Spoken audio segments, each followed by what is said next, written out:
أعوذ بالله من الشيطان اللعين الرجيم. بسم الله الرحمن الرحيم. الحمد لله الذي لم يتخذ ولدا ولم يكن له شريك في الملك ولم يكن له ولي من الذل وكبره تكبيرا.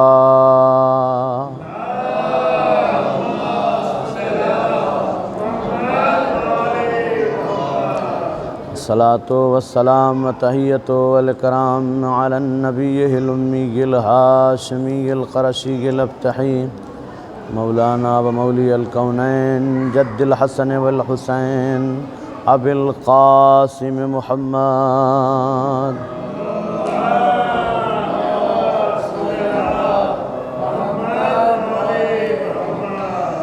وعلى أهل بيته الطيبين الطاهرين المعصومين المظلومين المنتخبين المنتجبين الذين أذهب الله عنهم الرجس وطهرهم تطهيرا.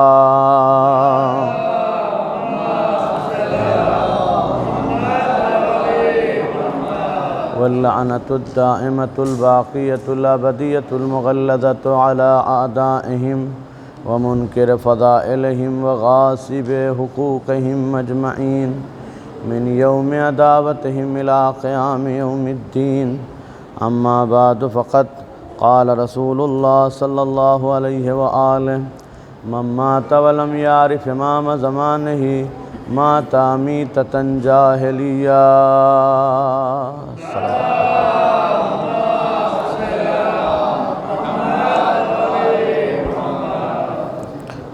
عزیزان محترم، ہماری گفتگو ہو رہی تھی کہ جو شخص اپنے زمانے کے امام کو پہچانے بغیر مر جائے وہ اس دنیا سے گمراہی کی موت مرتا ہے، جہالت کی موت مرتا ہے. جو بھی اپنے امام کو نہ پہچانے، اپنے رہبر کو نہ جانے، اپنے امام کی معرفت نہ رکھتا ہو تو وہ اس دنیا سے جہالت کی موت مر کے جائے گا. عرض کیا جا رہا تھا کہ پروردگار عالم کی عدالت اور اس کے لطف کے خلاف یہ بات کہ وہ کوئی زمانہ بغیر ہادی کے رکھ دے. لہذا اس کی عدالت اور اس کے لطف و کرم نے اس بات کا تقاضا کیا اس سے کہ کوئی بھی زمانہ بغیر ہادی کے نہ گزرے. ہر زمانے میں خداوند عالم نے ایک ہادی اور ایک رہنما کو رکھا. ہر دور میں پروردگار نے اپنے ایک ہادی ایک رہنما کو رکھا، لیکن جو مصلحت تھی، جیسی مصلحت تھی ویسے اس نے اس ہادی کو اس زمانے کے حساب سے رکھا. ہماری گفتگو ہو رہی تھی، کل کی گفتگو کا مختصر خلاصہ اگر کیا جائے ایک لفظ میں تو یہ ہے کہ جب صلوات پڑھیں محمد وآل محمد پہ.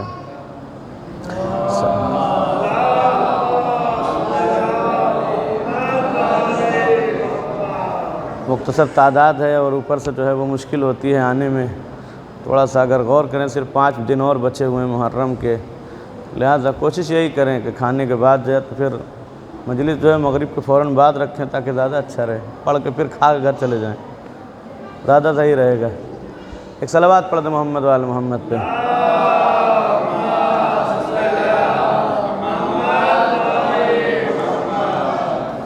تو کل جو عرض کیا گیا تھا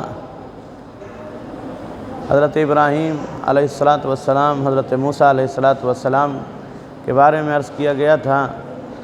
اگر صرف ایک لفظ میں اس کا خلاصہ بیان کر دیا جائے تو شاید کافی ہوگا، کل کی پوری گفتگو آپ کے ذہنوں تک پہنچ جائے گی. وہ یہ ہے کہ جب پروردگار عالم کو کسی سے بڑا کام لینا ہوتا ہے، توجہ، جب پروردگار عالم کو کسی شخص سے بڑا کام لینا ہوتا ہے تو پروردگار عالم اس کو چھپا کے رکھتا ہے۔ ایک صلوات پڑھے محمد و آل محمد کو۔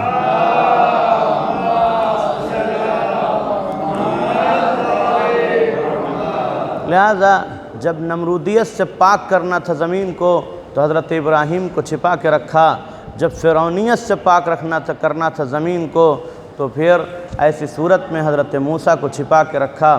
اب جب ظلم و جور سے پاک کرنا ہے دنیا کو تو یقیناً پروردگار عالم اس شخصیت کو چھپا کے رکھے گا۔ ایک بڑا کام لینا ہے، پوری کائنات کو عدل و انصاف سے بھرنا بہت بڑا کام ہے، پوری دنیا کو عدل و انصاف سے پر کر دینا۔ اتنی بڑی دنیا کے جو ظلم و جور سے بھر جائے گی، اس دنیا کو اگر عدل و انصاف سے پر کرنا ہے اور ظلم و جور کا خاتمہ کرنا ہے تو پھر ایسی صورت میں خداوند عالم اپنی سنت کو باقی رکھتے ہوئے کہ فرعون کے مظالم کو برداشت کرتے رہو، ہم اسی کی آگوش میں موسیٰ کو پالیں گے، نمرود کے مظالم کو برداشت کرتے رہو لیکن ہم اسی درمیان میں ابراہیم کو پالیں گے، تاکہ جب خلاصہ کریں تو لوگ انگلیوں کو اپنے دانتوں تلے دبا کے کہیں ہم کو تو پتہ ہی نہیں تھا کہ خدا کتنا بڑا جو ہے وہ کس طرح سے خداوند عالم نے اپنی حکمت کے ذریعے سے کتنا بڑا حکیم ہے خدا کہ جس نے اپنی حکمت کے ذریعے سے ان تمام کام کو انجام دے دیا اور بندے کو خبر تک نہ ہوئی۔ لہذا خداوند عالم کو بڑا کام لینا تھا تو وہ کام ویسا ہی کرے گا، اپنی سنت کو باقی رکھے گا اور اس دنیا کو عدل و انصاف سے بھرنے کے لیے جس شخص کو رکھے گا وہ شخص یقیناً غائب رکھے گا، تاکہ دنیا اس بات کو جب جانے تو یقیناً متحیر ہو جائے، تعجب میں پڑ جائے کہ خداوند عالم نے اپنے اس ہادی، اپنے اس رہنما کو کتنا عظیم بنا کر کے خلق کیا تھا۔ لیکن اپنے بچوں کے لیے جب امام زمان علیہ السلام کی گفتگو ہوتی ہے، صلوات پڑھیں محمد و آل محمد پہ۔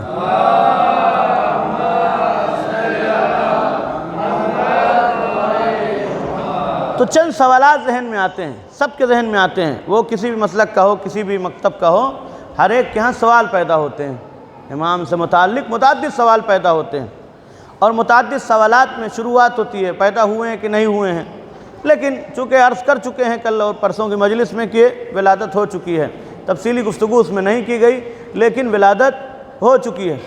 اب دوسرا سوال پیدا ہوتا ہے، دوسرا سوال یہ پیدا ہوتا ہے کہ ہیں تو کہاں ہیں؟ اس کے بعد پھر سوال پیدا ہوتا ہے کہ کتنی عمر ہے؟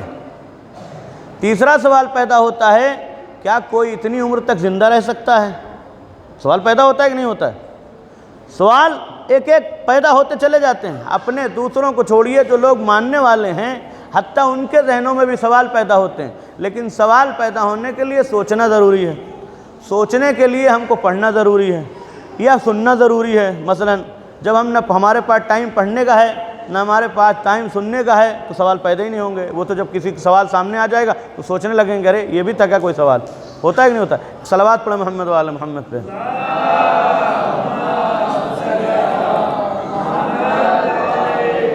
لہذا پہلے سوال کا جواب شروع کیا جائے، اس کے بعد پھر اگر وقت رہا تو اور آج ہی بیان کر دیں گے، نہیں تو انشاءاللہ ابھی اور مجالس ہیں کہ جس میں سب سے پہلا سوال کیا ہے؟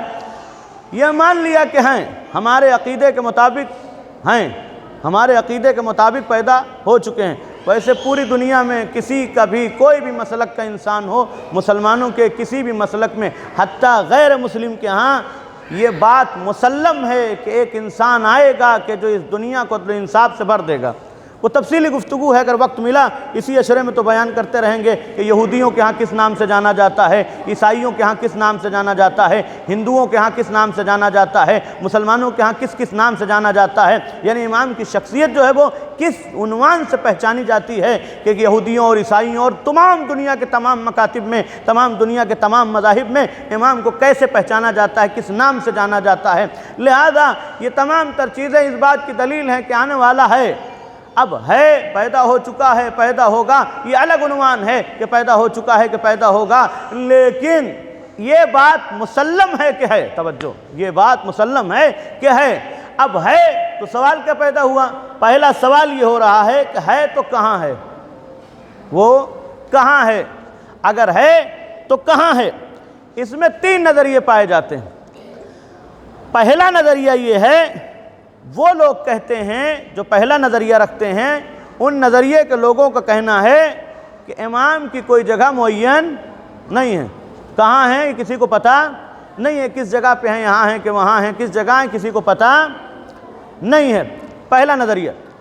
دوسرا نظریہ یہ ہے کہ وہ یہ کہتے ہیں کہ امام دور دراز علاقے میں رہتے ہیں کہ جہاں عام طور سے انسانوں کا گزر نہیں ہوتا ہے، ایسی جگہ پہ رہتے ہیں کہ جہاں کوئی ان کو دیکھ نہیں سکتا ہے، ایسی جگہ پہ ہوتے ہیں کہ جہاں پہ وہاں تک کوئی پہنچ نہیں سکتا ہے، لہذا دور دراز علاقوں میں رہا کرتے ہیں امام۔ دو نظریے۔ تیسرا نظریہ یہ ہے، وہ پہلے نظریے کے ساتھ ہے مگر فرق ہے۔ تیسرا نظریہ یہ ہے کہ امام موجود ہیں، ہمارے معاشرے میں رہتے ہیں، لیکن ہماری کمظرفی اور ہماری آنکھوں، ہماری بینائی اور ہماری بصارت میں اتنی طاقت اور قوت نہیں ہے کہ ہم ان کو پہچان سکیں۔ توجہ، جانتے ہیں وہ ہیں، دیکھتے ہیں، لیکن اس کے باوجود ہم پہچان نہیں سکتے ہیں۔ تین نظریے ہیں۔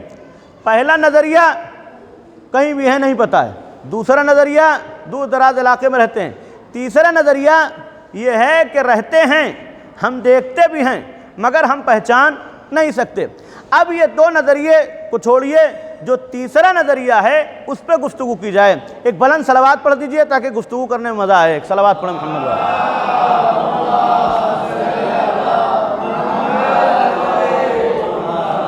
موجود ہیں۔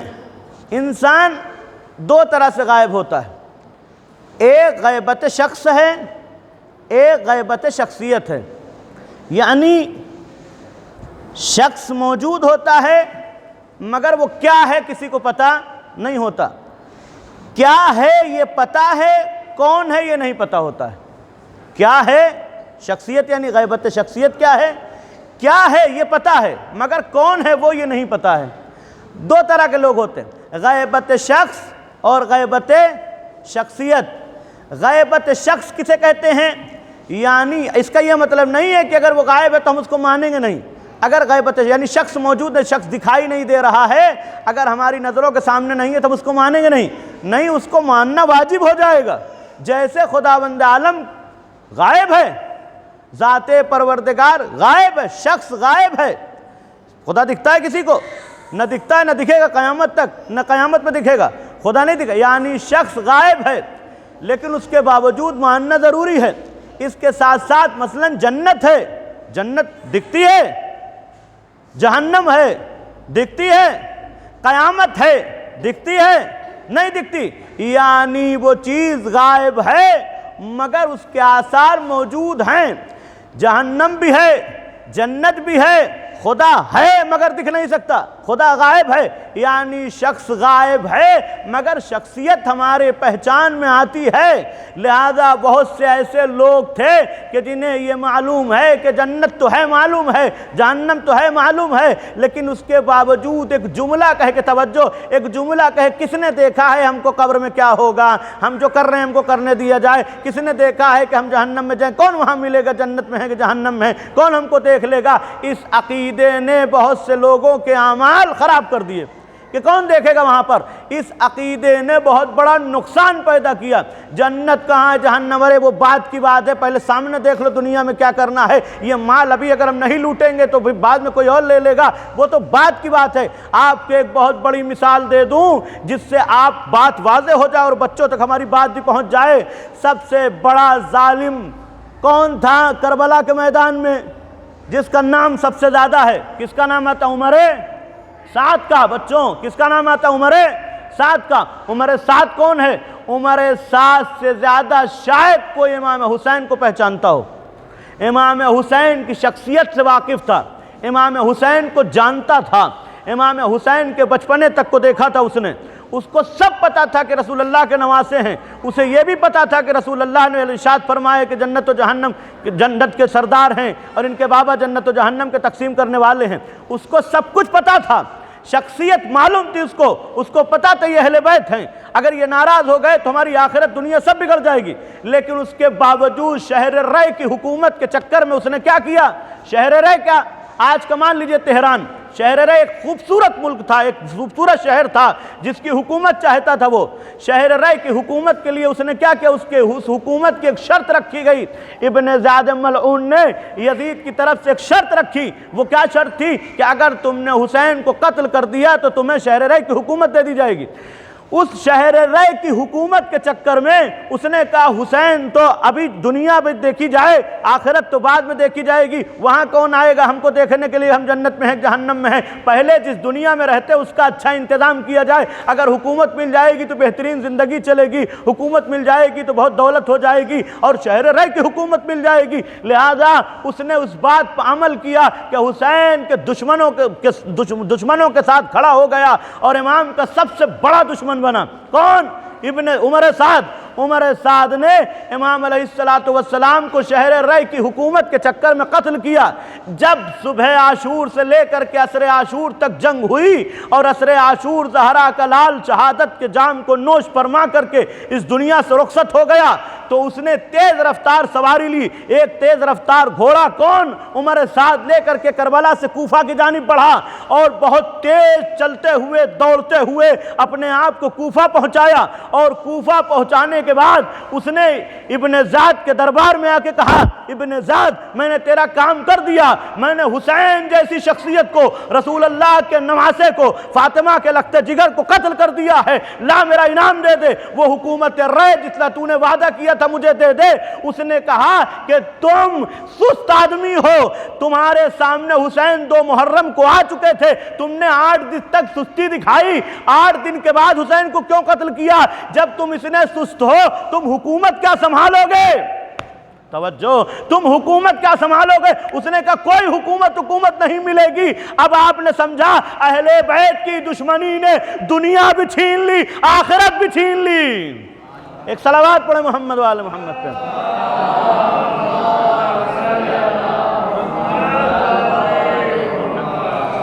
لہذا سامنے امام موجود ہیں، جنت جہنم یہ سب کیا چیزیں ہیں، اس پر ایمان رکھنا ضروری ہے۔ اب انسان ضروری ہے کہ اس کو سمجھے۔ اس کے بعد پھر یہ کون سی غیبت ہے؟ غیبت ہے، ایک صلوات پڑھیں محمد وآل محمد پہ۔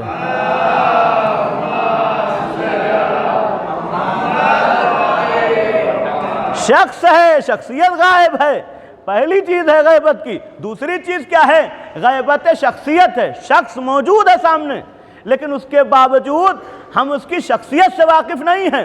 حتیٰ یہاں بھی بہت سے لوگ، آپ جانتے سی آئی ڈی کیوں ایسے چلتے ہیں؟ شخص سامنے ہوتا ہے، ہم اس کی شخصیت سے غافل اور نہیں جانتے وہ کون ہے۔ بہت سی جگہوں پہ جانچ کرنے والے چلے آتے ہیں، آگے بیٹھے ہیں، کون ہے بھائی؟ پتہ نہیں کون ہے، یہ ہیں بیٹھے ہیں لیکن کیا ہے نہیں معلوم ہے۔ بہت سی رپورٹ سامنے آتی ہے تو بھائی پاکستان چلے، پاکستان والے ادھر اور آئیے جو ہے ادھر ادھر سب ہوتے رہتے ہیں، یہ کون لوگ ہوتے ہیں؟ کہا یہ ہوتے تو عہدیدار ہیں مگر ان کے بارے میں کسی کو پتہ نہیں ہوتا۔ شخص سامنے ہوتا ہے، شخصیت غائب ہوتی ہے، جب کام ہو جاتا ہے تب پتہ چلتا ہے وہ تو وہ تھا جو ہمارے ساتھ رہا کرتا تھا۔ اب آپ نے سمجھا شخص، شخصیت۔ اب یہاں پر دوسری چیز، پہلی غیبت کا مفہوم کیا ہے؟ غیبت 2 طرح کی، ایک غیبت شخصی ہے، ایک غیبت کیا ہے؟ شخصیت کی ہے، یعنی انسان سامنے نہیں ہوتا ہے مگر معلوم خدا سامنے نہیں ہے، مگر کائنات کو دیکھ کے اس بات کا اندازہ لگایا جاتا ہے خدا ہے۔ جنت نہیں ہے، عدالت کا تقاضا یہی ہے کہ جس خدا نے ہمیں دین دیا ہے اگر وہ سب کو جنت میں ڈال دے گا تو پھر جہنم کا فائدہ کیا ہوگا؟ پھر اس دنیا میں پھر ہم کو مصائب اور مشکلات اگر ہم برداشت کر کے چلے جائیں تو پھر کیا فائدہ ہوگا؟ کسی نے ہمارے پر ظلم کیا، کسی نے ہمارے اوپر ستم کیا، کسی نے ہم کو لوٹ لیا، کسی نے یہ سب کچھ کر دیا، خدا کی عدالت کے خلاف ہے کہ وہ ظالم اور مظلوم دونوں کو جنت میں ڈال دے۔ توجہ چاہ رہا ہوں، خدا کی عدالت کے خلاف ہے۔ یہ ہمارا عقیدہ ہے کہ اللہ عادل ہے اور اس کی عدالت کا تقاضا یہ ہے دنیا چاہے جتنا رحمت اللہ بناتی رہے، یزید رہے گا جہنم میں۔ ایک صلوات پڑھیں محمد وآل محمد پہ۔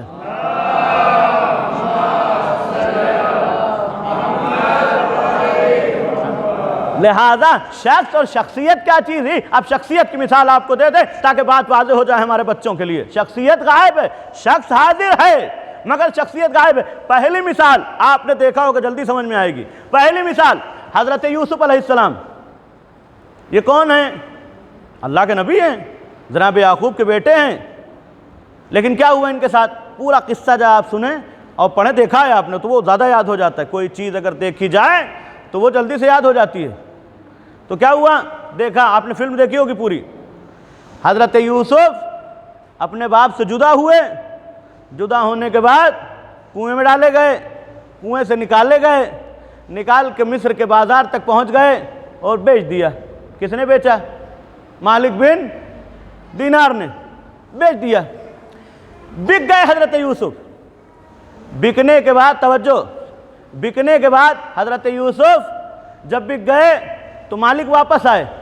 واپس آنے کے بعد اب مالک نے سوچنا شروع کیا کہ میں نے کس کو بیچا، ابھی کون تھا یہ؟ دیکھا نا آپ نے؟ اب انہوں نے ایک چیز کو یاد کرنا شروع کیا۔ ہم راستے میں چلے تھے تو پانی میٹھا ہو گیا تھا، ہم راستے میں چلے تھے تو اس کا ہاتھ جو شل ہوا تھا وہ صحیح ہو گیا تھا، ہم راستے میں چلے تھے تو یہ ہوا تھا، ہم راستے میں چلے، ہم نے دیکھا وہ بیٹھ کے رات میں اللہ کی عبادت کر رہا تھا۔ اتنا سب کچھ یاد آنے کے بعد اب مالک کہاں چلے؟ جلدی سے اپنا وہ تھیلی اٹھائی اور دوڑے، کیونکہ معرفت ہو چکی تھی کہ وہ کوئی اور نہیں اللہ کا نبی ہے۔ دوڑتے ہوئے آئے، آنے کے بعد اب عزیز مصر کے گھر پہنچے، کسی نہ کسی طرح سے محل کے اندر داخل ہوئے، لیکن دیر ہو گئی تھی۔ توجہ، لیکن دیر ہو گئی تھی پہچانے۔ اب آپ نے سمجھا کہ وہ آنے والا جو امام غائب ہے، ہمارے پاس ہزاروں واقعات ہیں کہ جہاں پر انسان پہلے مدد حاصل کر لیتا ہے، جب مدد مل جاتی ہے تب ایک مرتبہ سوچتا ہے اس جگہ پہ کون مدد کر سکتا ہے، پلٹ کے کہتا ہے کوئی اور نہیں ہو سکتا ہے، وہ زہرا کا یوسف رہا ہوگا جس نے میری مدد کی ہوگی۔ ایک صلوات پڑھیں محمد و آل محمد پہ۔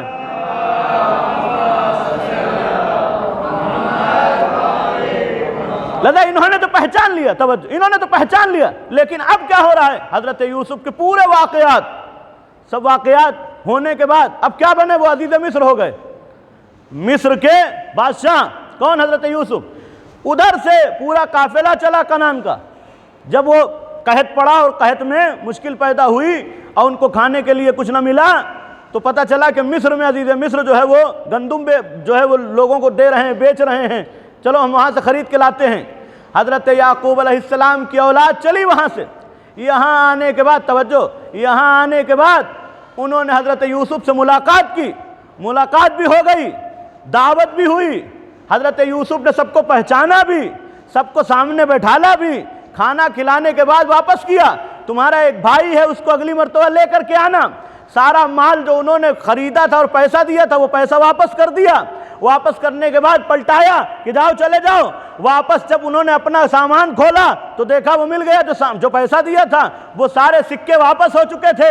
انہوں نے کہا اب ہم کو دوبارہ جانا چاہیے۔ توجہ، پورے بھائی آ کر کے ان کے سامنے بیٹھے تھے مگر پہچان نہ سکے کہ یوسف ہیں، کیونکہ مصلحت پروردگار یہی ہے کہ جب تک کہ خدا نہ چاہے کہ پہچان کرائے حجت خدا، تب تک حجت خدا پہچان نہیں کرا سکتا۔ لذا اب کیا ہوا؟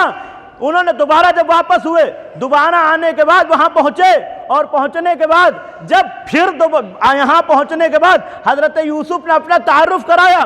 تعارف کرانے کے بعد ان سے کہا تم ہمیں پہچانتے ہو، ہم کون ہیں؟ کہا کون ہیں؟ کہا ہم یوسف ہیں۔ یعنی غیبت شخصیت تھی، شخص موجود تھا، شخصیت غائب تھی۔ جب اس شخصیت نے اپنا تعارف کرایا کہ دیکھو ہم یوسف ہیں، تو وہی بھائی جو پہلی مرتبہ دیکھ کے نہیں پہچان سکے تھے، جیسے ہی شخصیت سے متعارف کرایا گیا فوراً پہچان گئے۔ اب آپ نے سمجھا وہ یوسف جو یعقوب کے تھے، انہوں نے جب اپنی پہچان کرائی تو سب نے پہچان لیا۔ جب زہرا کا یوسف آئے گا، خانہ کعبہ سے ٹیک لگا کے کہے گا جال حق و زحق الباطل ان الباطل کان زہوقا، اے کائنات کے لوگوں حکم پروردگار ہو چکا ہے، آؤ آؤ، زہرا کا یوسف سامنے آ چکا ہے۔ ایک صلوات پڑھے محمد و آل محمد پہ۔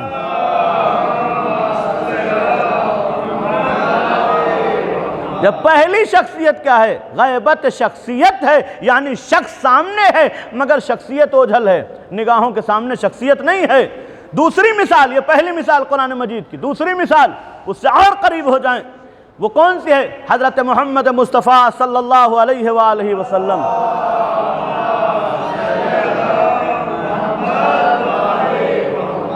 کتنے برس کے بعد اعلان نبوت کیا؟ 40 برس کے بعد. لیکن ان 40 برسوں میں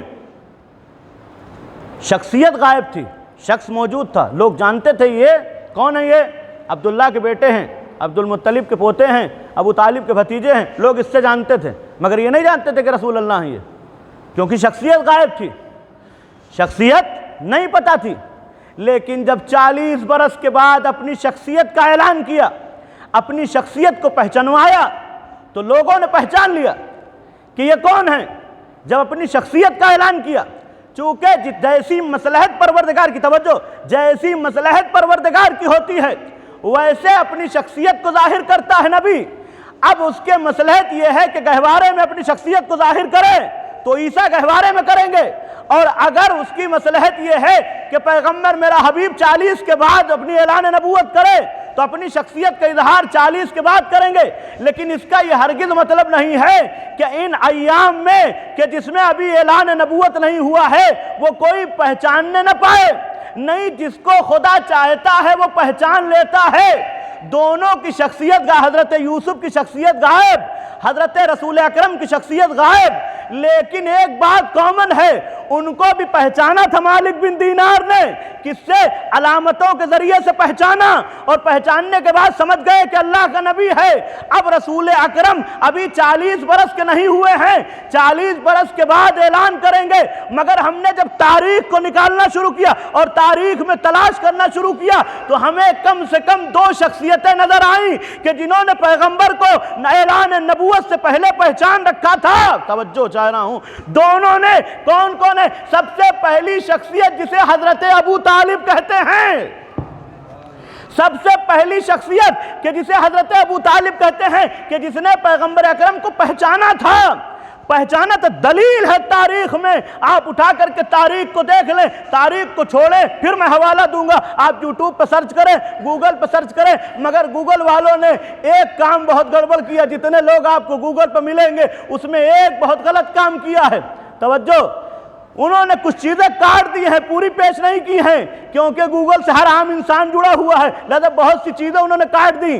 اب اس شخصیت کو اگر پہچان کرنی ہے، آج حضرت ابو طالب علیہ السلام کے سلسلے میں حضرت ابو طالب کی شخصیت کو، کہ جس نے اس شخص کو پہلے پہچان لیا، کہ جس کی پرورش بچپنے سے کی ہو، جب لے کر کے چلے ایک جگہ، راستے میں ایک شخص ملا، توجہ، یہودی ہے، عالم ہے، اس نے دیکھ کے کہا یہ بتاؤ کون ہے یہ؟ کہا میرا بھتیجا ہے. کہا جانتے ہو کون ہے؟ کہا جانتے ہیں. کہا دیکھو پہلے.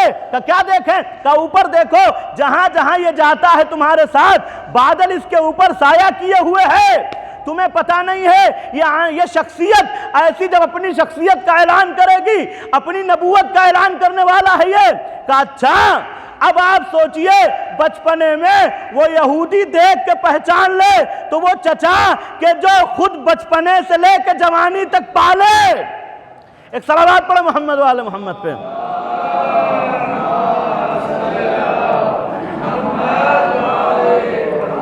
لیکن اب پہچان کیسے؟ توجہ، پہچان کرنے والا کون ہے؟ حضرت ابو طالب کی ذات گرامی ہے جس کی پہچان اتنی عظیم ہے. توجہ، ایسا پہچانتا ہے یہ، ایسا جانتا ہے یہ کہ ابھی اعلان نبوت بعد میں ہوگا مگر پہچان پہلے رکھا. میں آپ کو عرض کرتا چلوں، اگر آپ شخصیت حضرت ابو طالب، وہ ایمان لائے نہیں لائے یہ تو مسلمانوں کی بدبختی رہی، اور بنی امیہ نے اپنا کام دکھایا کہ جنہوں نے ایسی روایتوں کو گڑھا کہ حضرت ابو طالب کو غلط ثابت کر دیا جائے، مگر ان کا کام نہیں آیا. یہ حربہ اس شخصیت کو جس کو خدا عزت دیتا ہے پوری دنیا مل کر کے ذلیل نہیں کر سکتی. میں آپ کو پھر یوٹیوب کا حوالہ دیتا ہوں. ایک شخص ہیں پاکستان کے، بہت بڑے مفکر ہیں، محقق ہیں، ان کا نام ہے، ایک صلوات پڑھیں محمد والے محمد پہ.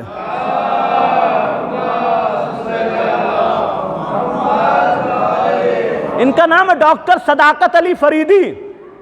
میں نے یوٹیوب ویڈیو بھیجی آپ کو. صداقت علی فریدی. میں یہی اس لیے کہتا ہوں بار بار، چونکہ کتابیں پڑھنے کا آپ کے پاس جو ہے وقت نہیں ہوتا، لیکن جب آپ موبائل چلائیے تو موبائل میں ایسی چیزوں کو دیکھیے کہ جس سے آپ کا گیان بڑھے، آپ کی تعلیمات میں اضافہ ہو.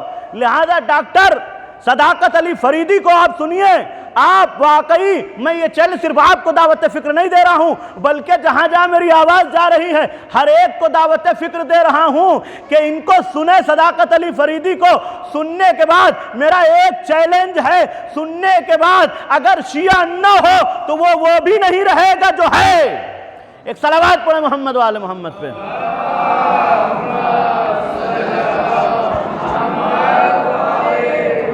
اس شخصیت کو پہچانا ہے، توجہ، کہ جب ابھی اعلان نبوت نہیں ہوا ہے اس نے پہچانا. دوسری شخصیت کون ہے جس نے پہچانا اعلان نبوت سے پہلے؟ وہ ذات گرامی حضرت خدیجۃ الکبریٰ سلام اللہ علیہا ہے، کہ جن دونوں شخصیتوں نے پہچانا کب؟ جب نبوت کا اعلان نہیں ہوا تھا. جس نے پرورش کی وہ تو پہچانتا ہی تھا، لیکن جس نے پرورش نہیں کی بلکہ جوانی میں دیکھا. آج آپ حضرت یوسف حضرت زلیخا کا قصہ بہت مشہور ہے کہ کیا عشق تھا ان کا، کیا محبت تھی ان کی. قسم سے آپ جب تاریخ کا مطالعہ کریں گے اور حضرت خدیجہ کا عشق پڑھیں گے آپ خود وجد میں آ جائیں گے. وہ عشق ہے جناب خدیجہ کا پیغمبر ختمی مرتبت کے ساتھ کہ آپ خود وجد میں آ جائیں گے، جھومنے لگیں گے پڑھنے کے بعد کہ کیا عشق تھا. اور اس معرفت کو ثابت کرنے کے لیے، توجہ، اس معرفت کو ثابت کرنے کے لیے اپنے غلام میسرہ سے کہا کہ دیکھو ان کے ساتھ ساتھ جانا. اس لیے نہیں بھیجا تھا کہ یہ تجارت کا مال لے کر کے جا رہے ہیں تو وہاں دیکھنا کیسے کام کرتے، نہیں، صرف جا کے جب واپس آنا تو ہم سے بتانا. توجہ، یہ راستے بھر کیسے گئے، واپس کیسے پلٹے. جب میسرہ پلٹ کے آئے، آنے کے بعد کہا شہزادی ہم نے دیکھا یہ راستے میں جا رہے تھے، پانی میں لعاب دہن ڈالا، میٹھا ہو گیا. ہم نے راستے میں دیکھا ایک سوکھے درخت کے سامنے تھے، جب بیٹھے درخت ہرا ہو گیا. شہزادی ہم نے دیکھا. توجہ، اب آپ سوچئے وہ جو شہزادی بار بار یہ فضائل سن کے وجد میں آ رہی ہے. کیوں؟ اس لیے کہ اس کو ایک قدم اور آگے بڑھانا ہے تاکہ دنیا کے اوپر ثابت کر سکے ہم نے اگر محمد کو رشتہ دیا تھا تو اس لیے نہیں دیا تھا کہ وہ حسین اور جمال اور جوان ہے، نہیں، اس لیے دیا تھا کہ ہم نے پہچان لیا کہ نبی ہے. ایک صلوات پڑھیں محمد و آل محمد پہ.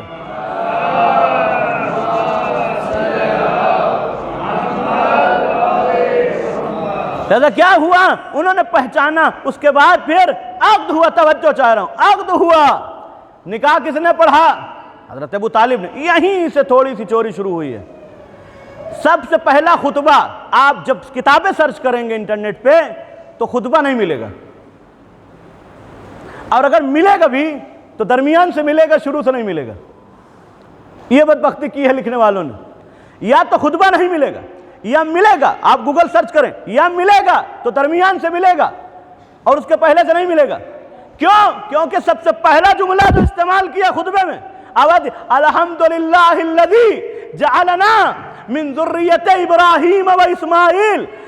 تعریف ہے اس پروردگار کی کہ جس نے ہم کو ذریت اسماعیل اور ابراہیم اور اسماعیل میں رکھا. یعنی سب سے پہلا جملہ الحمدللہ الذی کس نے استعمال کیا؟ حضرت ابو طالب نے. ابھی قرآن نازل ہونے میں 15 برس ہے. توجہ، ابھی 15 برس کے ہونے کے بعد 15 برس جب اور گزر جائیں گے تب قرآن نازل ہوگا، تب کہیں جا کر کے سورہ حمد نازل ہوگا، تب کہیں جا کر کے نماز واجب ہوگا. لیکن پہلے ہی قرآن کے نزول سے پہلے آواز الحمدللہ الذی، الحمدللہ کہہ کر کے ایک بات تو بتا دی. سنو، تم پوری کائنات مل کر کے پیغمبر کے اعلان نبوت کے بعد ایمان لاؤ گے. ہم پیغمبر کی نبوت سے پہلے پہچانتے ہیں اللہ کون ہے، اس کے رسول کون ہیں. ایک صلوات پڑھیں محمد و آل محمد پہ.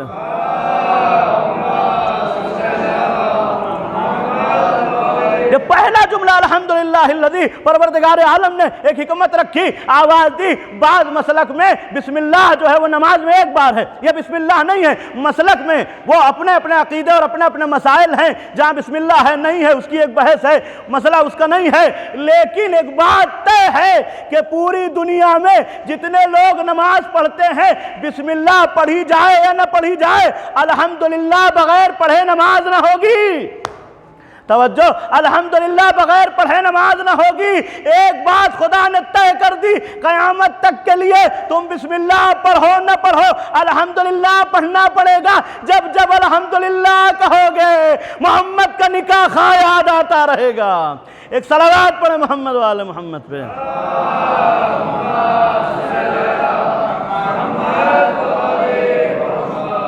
ایک اور صلوات پڑھے محمد والے محمد پہ۔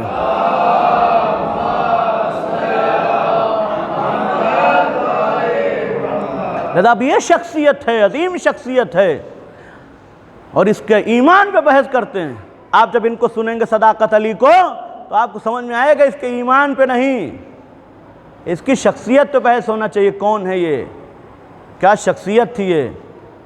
اور ایک جملہ آپ کے سماعتوں کے حوالے کر دوں، ابھی کچھ دن پہلے ایک وقت اجمیر سے حضرت خواجہ غریب نواز رحمۃ اللہ علیہ کے مزار سے ایک پورا قافلہ جو ہے وہ پاکستان گیا ہوا تھا۔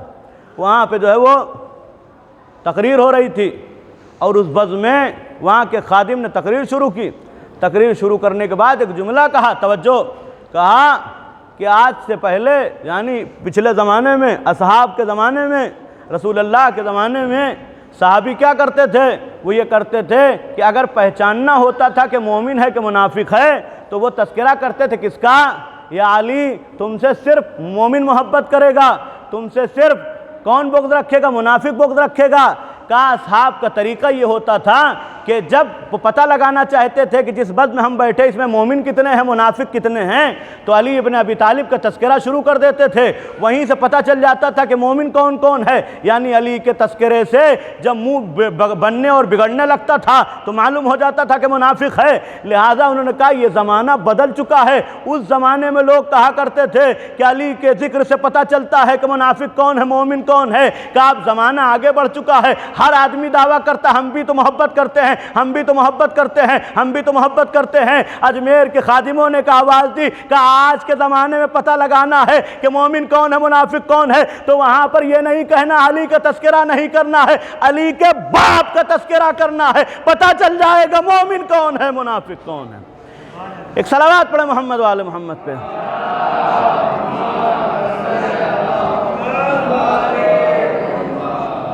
یعنی شخصیت پتہ چلے۔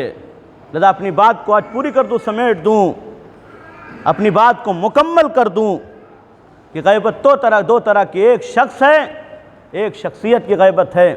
یعنی شخص ہمارے سامنے موجود ہے لیکن اس کے باوجود ہم اس کی شخصیت سے غافل ہیں، ہم نہیں جانتے وہ شخصیت کون ہے، ہم جانتے نہیں ہیں، لیکن اتنا تو یقین ہے کہ ہے۔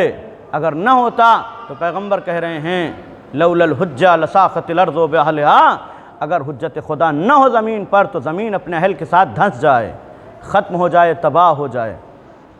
لہذا ایک بات طے ہے کہ شخص موجود ہے، اس کی شخصیت سے ہم واقف نہیں ہیں، ہم نہیں جانتے ہیں کہ وہ شخصیت کون ہے، ہم نہیں دیکھ سکتے۔ یہ بھی مصلحت پروردگار ہے اس شخصیت کو پہچاننے کے لیے، انسان اس شخصیت کو پہچانے۔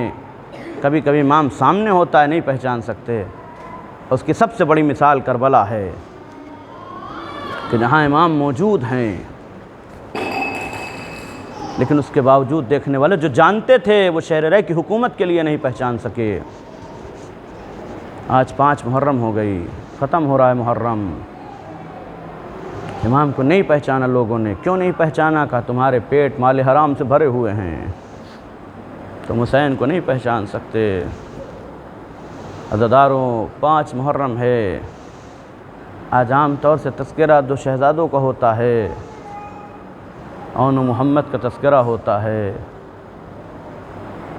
کربلا نے فطرت بدلی، وہ بچے کہ جن کی فطرت میں کھیلنا ہوتا ہے، جن کی عمر، یہ کون سی عمر ہے؟ 10 سے 12 سال کی عمر جو ہوتی ہے، 9 سے 11 سال کی عمر ہوتی ہے، اس عمر میں کیا ہوتا ہے؟ کسی چیز کوئی فرق نہیں پڑتا، مجلس ہو رہی ہے کہ ماتم ہو رہا ہے کہ ہم یہاں ہیں وہاں ہیں، یہ عمر ہوتی ایسی ہے کہ مصائب کا کچھ نہیں سمجھ میں آتا اس میں۔ مثلا ہنسی اگر کرنی ہے تو ہنسنے لگتے ہیں مثلا یہ چیزیں، لیکن کربلا نے فطرت بدلی۔ وہ کیسے تھے جب شام عاشور کی رات امام کے خیمے کا جائزہ لے رہے تھے، ہر ماں اپنے بچے کو اپنے سینے سے لگائے ہوئے ایک ہی بات سمجھا رہی تھی، میرے لال کل کربلا کے میدان میں تمہیں اپنے جوہر دکھانے ہیں۔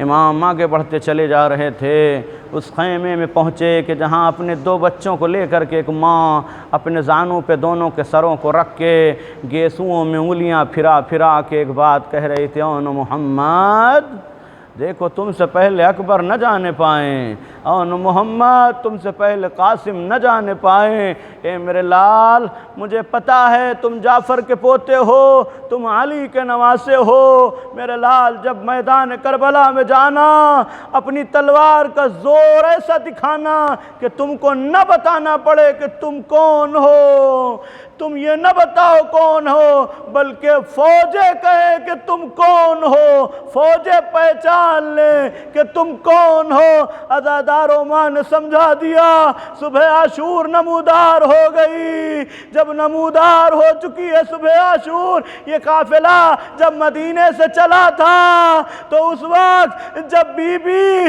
عبداللہ ابن جعفر کے پاس آئیں، آ کے کہا عبداللہ اجازت دو میرا بھائی جا رہا ہے، میں تنہا نہیں رہ سکتی۔ عبداللہ نے اجازت دی، زینب کو اجازت ملی، کچھ قدم آگے بڑھی، پیچھے سے آواز آئی زینب رک جاؤ، ٹھہر جاؤ، رک گئی، کہیں ارادہ تو نہیں بدل دیا، پلٹ کے آئی، کیا بات ہے کیوں روکا؟ آواز زینب مجھے مقصد پتا ہے حسین کا، ذرا ٹھہر جاؤ۔ اون کو بلایا، محمد کو بلایا، بلا کے کہا زینب جب کربلا کے میدان میں شہادتوں کا سلسلہ جاری ہو، ایک کو اپنی طرف سے قربان کر دینا، ایک کو میری طرف سے قربان کر دینا۔ عزادارو یہ جذبہ صرف کربلا پیدا کر دیتی ہے کہ باپ اپنے بچوں کے مرنے کے لیے کہے، ماں اپنے بچوں کو اپنے ہاتھوں سے سجا کے میدان میں بھیجے، یہ صرف کربلا ہے۔ عزادارو صبح عاشور نمودار ہو چکی ہے، یہ بچے ماموں کے پاس پہنچے، اجازت طلب کرنے لگے، کسی طرح سے اجازت ملی۔ اجازت جب ملی، ان کا قد آپ یوں سمجھ لیجئے کہ جب یہ گھوڑے پر سوار ہونے لگے تو خود سوار نہ ہو پا رہے تھے۔ ایک طرف سے عباس آگے بڑھے، اپنے ہاتھوں سے اٹھا کے ان کو سوار کیا، علی اکبر آگے بڑھے، اپنے ہاتھ سے سوار کیا۔ عزادارو یہ دونوں جب کربلا کے میدان میں پہنچے، ان کے چہرے چاند کی طرح دمک رہے تھے، چمک رہے تھے، مگر انہوں نے جب حملہ کیا، حملہ کرنے کے بعد فرات تک پہنچ گئے۔ جب فرات تک پہنچے، عزادارو جب شاگرد کوئی جنگ کرتا ہے تو استاد خوش ہو جاتا ہے، جب شاگرد کے ہاں بہترین نمبر آنے لگتے ہیں تو استاد کی خوشی کا ٹھکانہ نہیں ہوتا۔ عباس کے شاگرد ہیں دونوں، جب جنگ کو دیکھ رہے تھے مولا بار بار مسکرا رہے تھے، شاباش میرے بچوں، تم نے میرا نام روشن کر دیا۔ جب یہ آگے بڑھ گئے اور فرات تک پہنچ گئے، ایک مرتبہ کسی نے بتایا زینب مبارک ہو، تمہارے بچے فرات تک پہنچ گئے۔ آواز دیے بھیا عباس ان سے کہہ دو کہ اگر فرات پر قبضہ ہو جائے تو خدا کے لیے پانی نہ پیئیں گے، اگر پانی پی اگر کچھ ہو سکے تو سکینہ کے لیے پانی کا ایک جام لیتے آئیں گے۔ عزادارو وہ بچے کتنی دیر تک لڑتے، زمین کربلا پر گرے، امام کو آواز دی، میرا مولا دوڑتا ہوا پہنچا، بچوں کو اٹھایا، ایسے اٹھایا کہ زمین پر خط دیتے ہوئے چلے، خیمے میں لا کے رکھ دیا۔ جب خیمے میں پہنچ گئے، ہر ایک بی بی آئی، مگر ایک بی بی نہ آئی جو ماں تھی بچوں کی۔ دوڑ کے لیلا پہنچی، ام کلثوم پہنچ گئی، اے بہن ارے بچوں کی لاش آئی ہے، چلو جلدی سے، کہاں جائیں گے؟ اچھا چلتے ہیں۔ قریب آئی، دونوں لاشوں کو جدا کیا، دور کر کے ان کے درمیان میں بیٹھ گئی۔ بیٹھنے کے بعد سر سجدہ خالق میں رکھا، آواز خدایا ہماری قربانی کو قبول کر لے۔ عزادارو یہ وہ ماں تھی جس نے ان بچوں پہ کبھی آنسو نہ بہایا۔ اے بچوں میں اپنے بھائی پر روؤں گی، اے بچوں میں اپنے علی اکبر پر گریا کروں گی، تمہیں نہ گریا کروں گی۔ جب شام کے زندان میں کٹے ہوئے سر آنے لگے تو جب جو یہ دونوں سر آئے کسی بیوی نے نہ لیا، نہ کوئی گریہ کر رہا تھا۔ شام کی عورتوں نے کہنا شروع کیا کیا ان بچوں کی ماں مر گئی ہے؟ زینب طرف گئی، اے بیویوں یہ نہ کہنا دونوں کی ماں موجود ہوں مگر میں ان پہ گریہ نہ کروں گی، ہائے ماں ماں ہوتی ہے، لیکن روایت کہتی ہے جب زینب پلٹ کے مدینے پہنچی، اپنے گھر آئی، آ کے ان بچوں کے بستروں پہ نگاہ پڑی، تڑپ کے چیخ ماری، خدایا میرے بچے، اے پروردگار میری قربانی کو قبول کر لے۔ وَسَيَعْلَمُ الَّذِينَ ظَلَمُوا أَيُّ مُنقَلَبٍ يَنقَلِبُونَ إِنَّا لِلَّهِ وَإِنَّا إِلَيْهِ راجعون۔ بسم اللہ الرحمن الرحیم۔ اللہم کل ولیک حجت ابن الحسن صلواتک علیہ وعلی آبائہ فی هذه الساعة وفی کل ساعة ولیاً وحافظاً وقائداً وناصراً ودلیلاً وعینا حتى تسكنه أرضك طوعا وتمتعه فيها طويلا۔